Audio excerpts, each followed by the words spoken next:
The storyline coming into this game was supposed to be the return of Tariq Woolen, but with how the last game went, we can't go into the episode without discussing the loss of Cal Bird. Our quarterback of the future suffered some broken ribs and will be forced to miss this game and the next. He was playing significantly better after struggling for a few weeks, but will have to recover and hand over the keys to Sam Howell once again. Howell took over the last game and did fairly well by finding the end zone and picking up the win, but today he will go head to head against a familiar face in Tariq Woolen. If we want to attack them through the air, we have almost an idea of what success would look like. We saw a lot of explosive plays that hurt us when he was out in coverage, but it seems the switch to Las Vegas has given him some extra confidence. We will certainly target his direction, but the key player coming into this game for both sides is going to be Terrence Holmes. He was selected 2nd overall by the Raiders last year, and although he didn't win the Rookie of the Year award, he does possess superstar talent that we'll need to watch out for. The Raiders team has gone through some big changes, but their roster is still dominant, with guys like Devontae Adams still on the team, along with Max Crosby, Christian Wilkins, and a much more improved offensive line. Their trajectory is moving towards the right direction, but they are coming in with a 5-6 record, currently on the outside looking in for a playoff spot. They desperately need this game to stay in contention, and they'll have to face us back in full health on the defensive side. Byron Murphy is back from injury, and expectations are at its highest points for his production. He's been injury prone, and the pass rushing stats just have not improved over the last few seasons. These final games are going to be important to him, especially when we have to decide on his 5th-year option. But our defensive unit as a whole has been very successful throughout the year, and that's going to be needed especially today so we can help out our backup quarterback Sam Howell and take the pressure off his plates. And we will see the offense on the field first as the Raiders kick this off here in Lumen Field. Week 13 is underway with Braden Parks on the return, and he is unable to kick this outside or reach the 30, so Sam Howell will lead the charge and hopefully bring that same winning mentality he had against the Patriots last week. As Walker will open it up, and he doesn't go anywhere with it. CJ Mosley making himself at home in a Raiders uniform. As Howell loses the football, but luckily Moulton is there to scoop it up, but we face an early 3rd and long. It's a screen to Walker. Metcalf couldn't pick up the block, and Nate Hobbs makes the stop before he reaches the marker. These are the types of situations we want to avoid. We have to win on early downs, but more importantly, let's keep him upright. We can't afford to lose him too. Raiders offense and Terrence Holmes will take the field. He comes in with 18 touchdowns and 5 picks, and he's got completion number 1 to Jacoby Myers here on 2nd down. Pass goes for 6 yards, and he'll use the same recipe, this time for a 1st down. Nehemiah Pritchett was beat, but he's been much better as of late. Here's Damian Pierce with a 2nd down carry, and the defense is all over it. Pierce makes a lot of sense for this team that likes to pound the football. And now, Holmes is the one who gets pounded on the ground. He'll get acquainted with Derek Hall for the first time, and we hope that's not the last time these two meet. Here's Howell on the boot and throw, and he finds Rick Taylor, and that will mark him over 700 yards on the season for the rookie receiver out of Memphis. As Walker will move the sticks. Kenneth Walker looking to repeat his 100-yard game last week, as Howell will use his legs and get 7. This is an element to his game that is fairly underrated. He'll scan, and he holds on to it too long. Sacked by Chase Young. We don't often see Stephen Gregory get outmatched, but Young has so much elusiveness to his game. And Howell will roll, and he'll keep rolling with his wheels, and steps out of bounds before reaching the marker. Certainly a bit of hesitation with the injury we witnessed last week, as the rookie Lamar McAllister will get the carry for a gain of 6. The 2nd round back will remain, as Holmes will take a deep shot to Adams, and Witherspoon knocks it away. The interceptions haven't been there, but he has not given receivers much space throughout the season.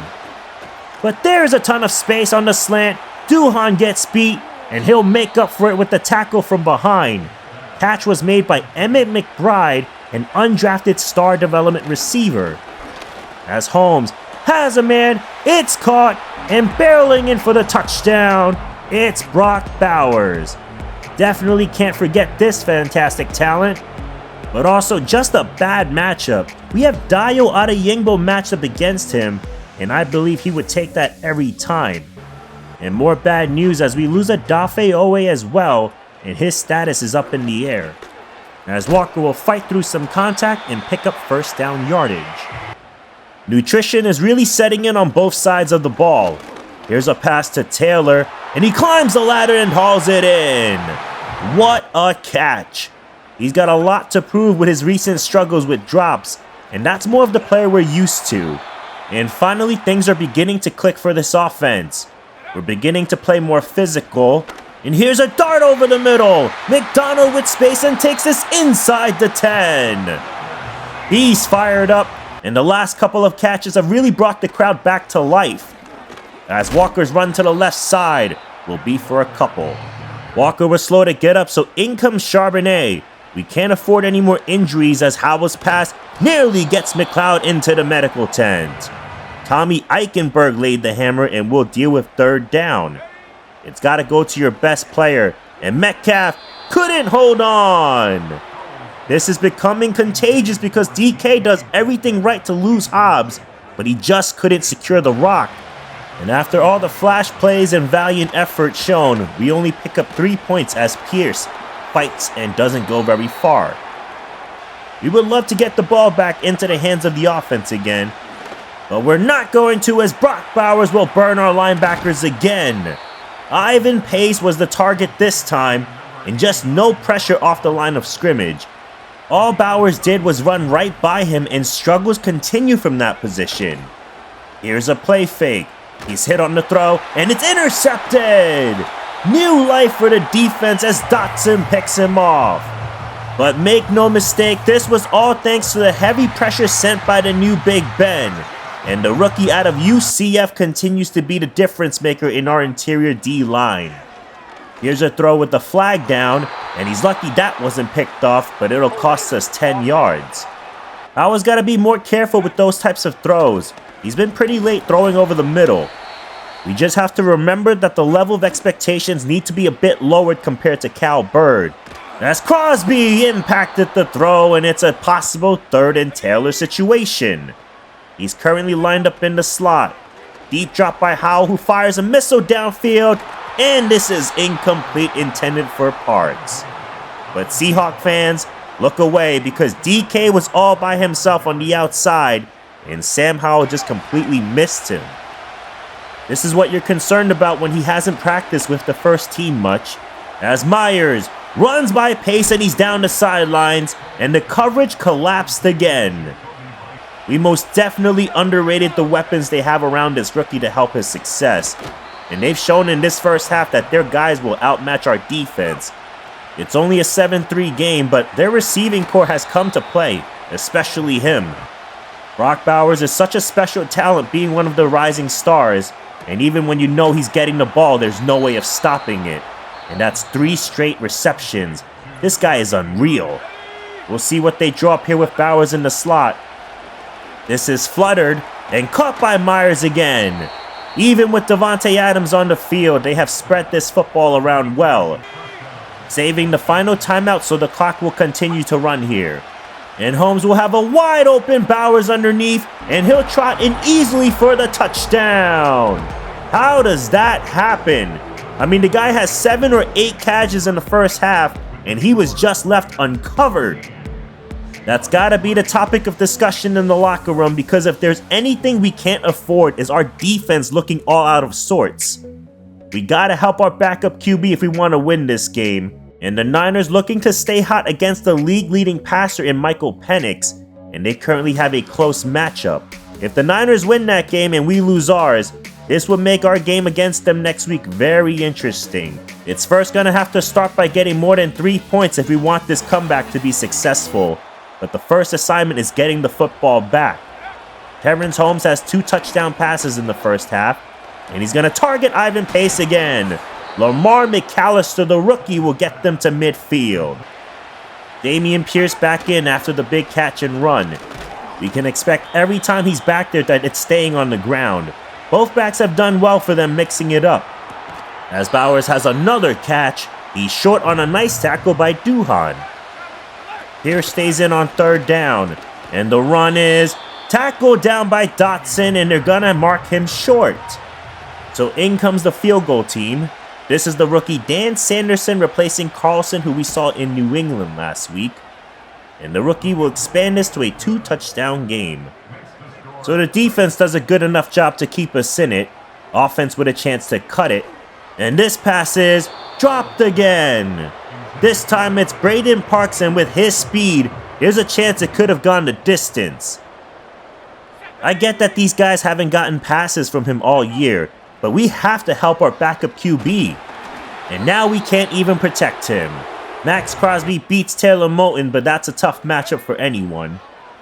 And the screen is slow to develop, and when our offensive line can't buy us time, it's usually a tough day in the office. Pierce will run from the eye, and he finds a lane for a healthy gain.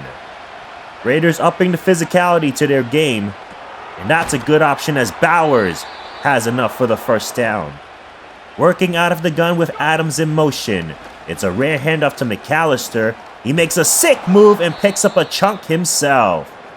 Byron Murphy is hurt on the play, and that's a bummer being that it's his first game back. The good news is that it's not serious where he'll miss time. The bad news is that Brock Bowers is now beating our safeties, breaking tackles, and he'll continue to torch our defense. Just an all-pro performance we're witnessing from him. Our guys just look mortified when it's thrown in his direction. Holmes looking to blow this open. To the end zone, and there's Davante Adams welcoming Kendrick Duhan to the NFL. And this is now a 3-touchdown game. Our defense has been so dependable all season, but it hasn't been there in this one. Seattle has a lot of work to do, and it's a good start as McDonald will get this to the 40.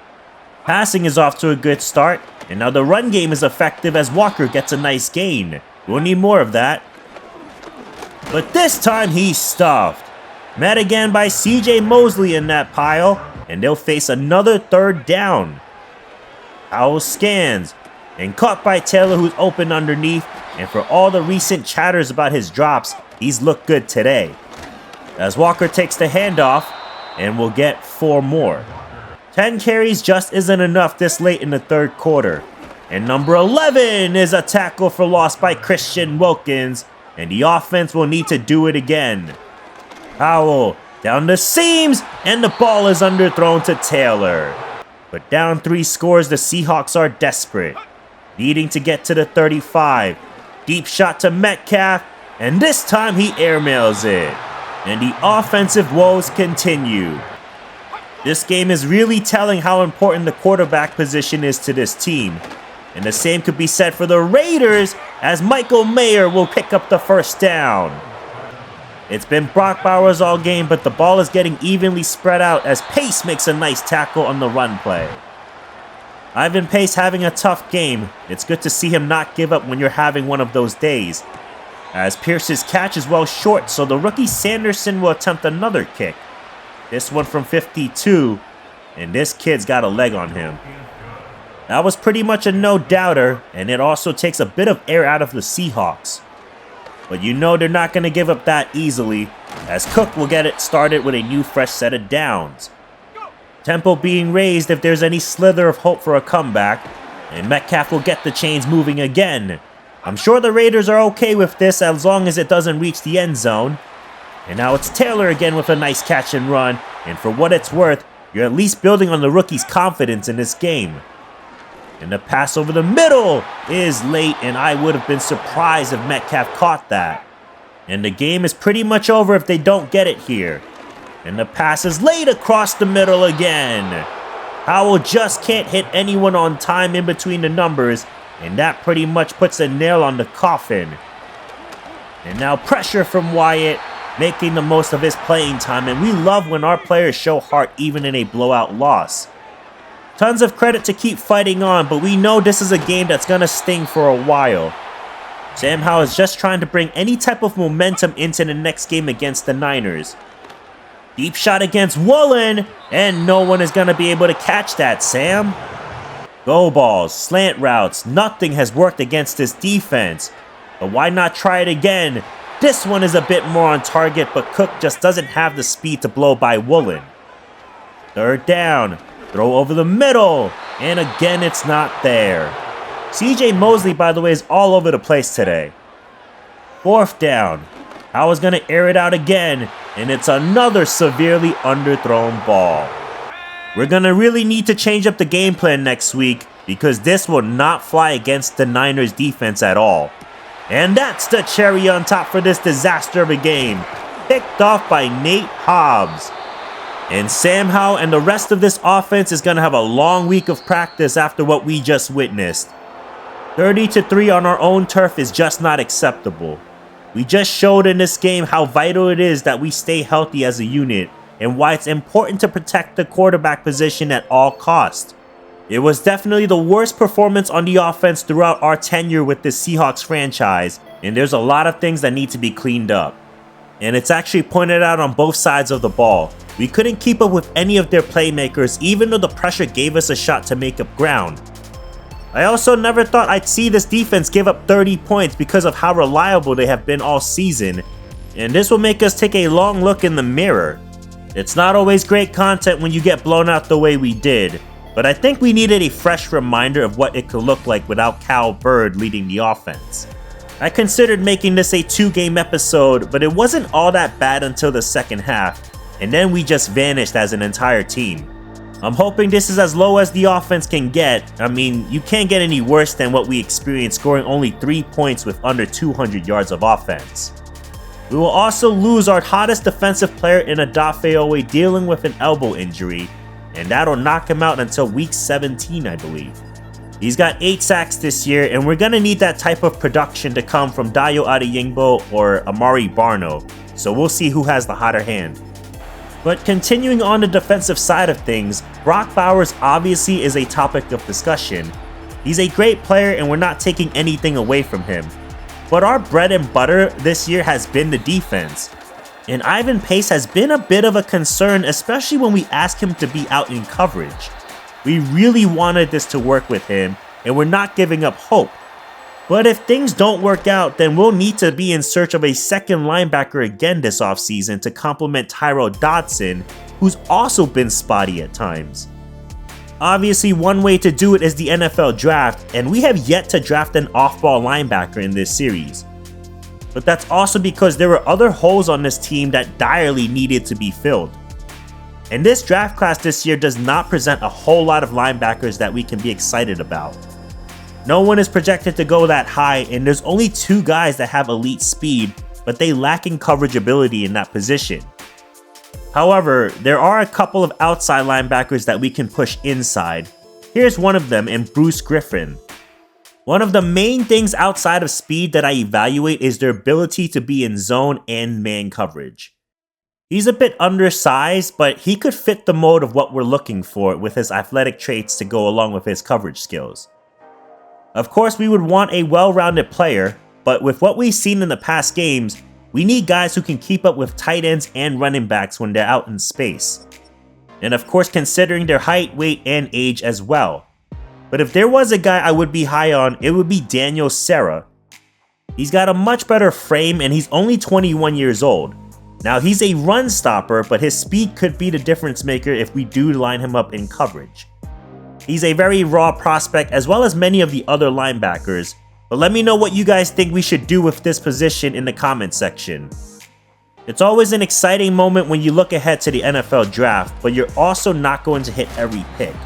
And that's a tough pill to swallow when you have to admit that it just hasn't worked out or you just flat out missed. And I'm talking about Kendrick Cook.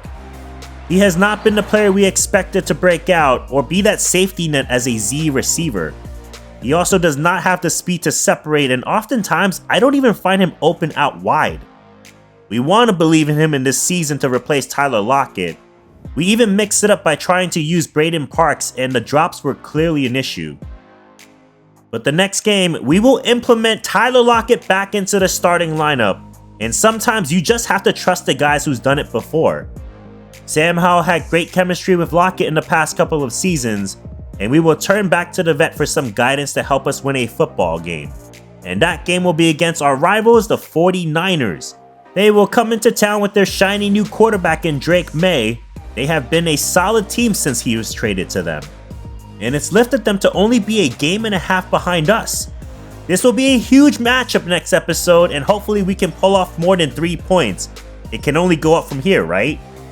That's all I really have for you guys. Tough loss, maybe you'll see something on the film that I'm not seeing, so feel free to leave it in the comment section below. Thank you guys so much for watching. Please subscribe and like the video to help the channel out. I hope you guys have an amazing day, and until next time, I'm MonkieC, and I'm out.